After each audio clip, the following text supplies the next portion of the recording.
উনি আমার বন্ধুকে মাল দেয় হ্যাঁ আর আমি ওনাদের থেকে মাল নেই যেগুলো আমি পাই ওইগুলো এখন তুই কোথায় মাল রাখছিস এখন আমাদের যা ছিল কোথায় পালাচ্ছিস সেটা বল হ্যাঁ কোন জায়গায়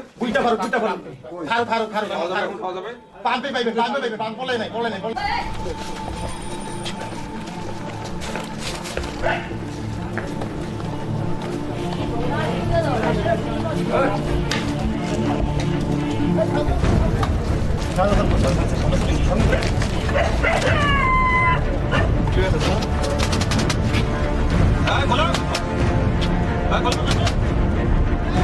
খোলো খোলো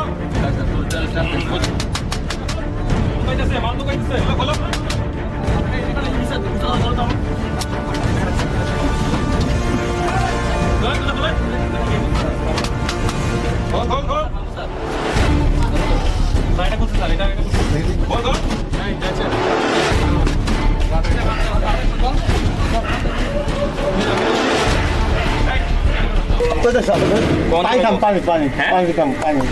এই অস্ত্র কোথায় চালাইবো? গরম চাকু আছে না, চাকু ছিল রাখতে পুলিশ আইলে পুলিশ এলে দৌড়ানি দিব। আমি সত্যি ধরি স্যার, সত্যি কথা সত্যি ধরি স্যার। আর ওই যে স্যার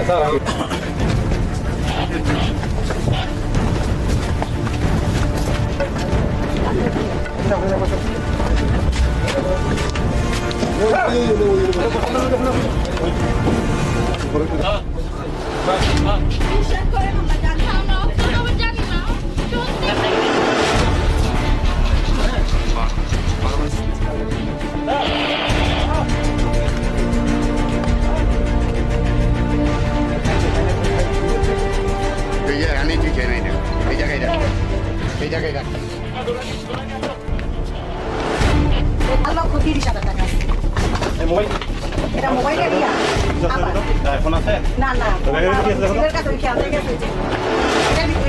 টাকা দিয়ে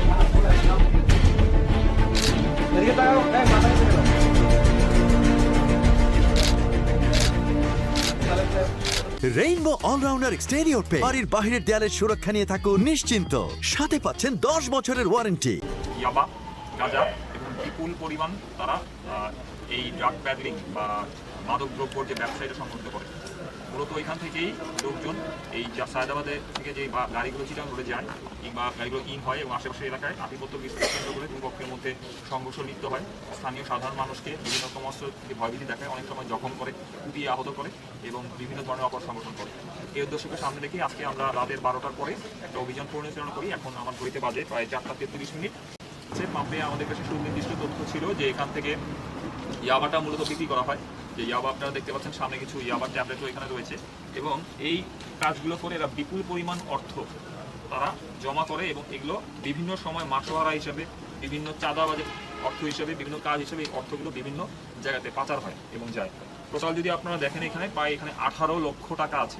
18 লক্ষ টাকা আমরা আজকে জব্দ করেছি, যেটার যিনি মালিক বা কিছু অংশের মালিক তার নাম হচ্ছে মিস্টার সুজন, যিনি একটা পাসপোর্ট আমরা জব্দ করেছি তার বাসা থেকে।